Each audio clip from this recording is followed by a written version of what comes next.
तो आज हम बात करने वाले हैं एक ऐसी प्राचीन जड़ी बूटी की जो अपने एक बहुत ही दिलचस्प उपनाम से जानी जाती है। कभी नाम सुना है इंडियन जिनसिंग का? हो सकता है सुनाओ। ये एक ऐसी जड़ी बूटी है जिसकी चर्चा सदियों से होती आ रही है और आज हम यही जानेंगे कि आखिर इसमें ऐसा क्या खास है। तो ये इंडियन जिनसिंग और कुछ नहीं बल्कि अश्वगंधा ही है। इसका साइंटिफिक नाम है विथानिया सोमनिफेरा। आयुर्वेद में इसका एक बहुत ही खास मकाम है। और जानते हैं इसकी असली पावर कहाँ है? इसकी जड़ों में। अच्छा, तो आखिर इस जड़ी बूटी को इतना सम्मान क्यों दिया जाता है? भाई, इसका जवाब एक बहुत ही खास कॉन्सेप्ट में छिपा है। ये शब्द देखिए, कायाकल्प के लिए पूजनीय। यही इसकी सबसे बड़ी खासियत है। पर इस कायाकल्प का असली मतलब क्या है? चलिए समझते हैं। देखिए, इसका सारा रहस्य छिपा है रसायन के कॉन्सेप्ट में।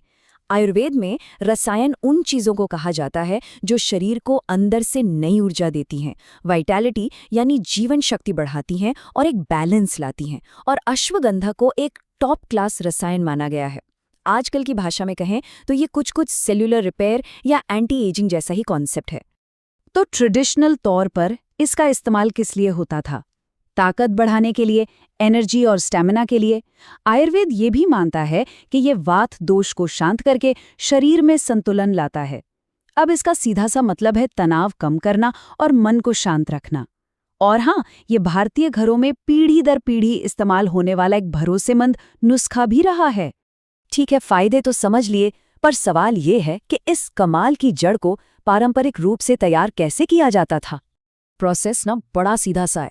सबसे पहले जड़ों को जमीन से निकाला जाता है, फिर उन्हें अच्छी तरह सुखाकर एक बारीक पाउडर में पीस लिया जाता है, जिसे हम चूर्ण कहते हैं। और फिर इस चूर्ण को दूध या शहद जैसी पौष्टिक चीज़ों के साथ मिलाकर लिया जाता है। और कहानी सिर्फ पाउडर पर ही खत्म नहीं होती।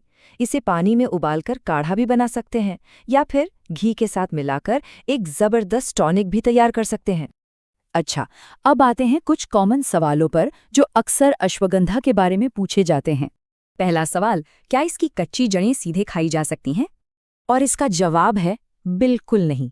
इसे सीधे खाना सेफ नहीं है। इसे हमेशा पाउडर, काढ़े या टॉनिक के रूप में प्रोसेस करने के बाद ही इस्तेमाल करना चाहिए।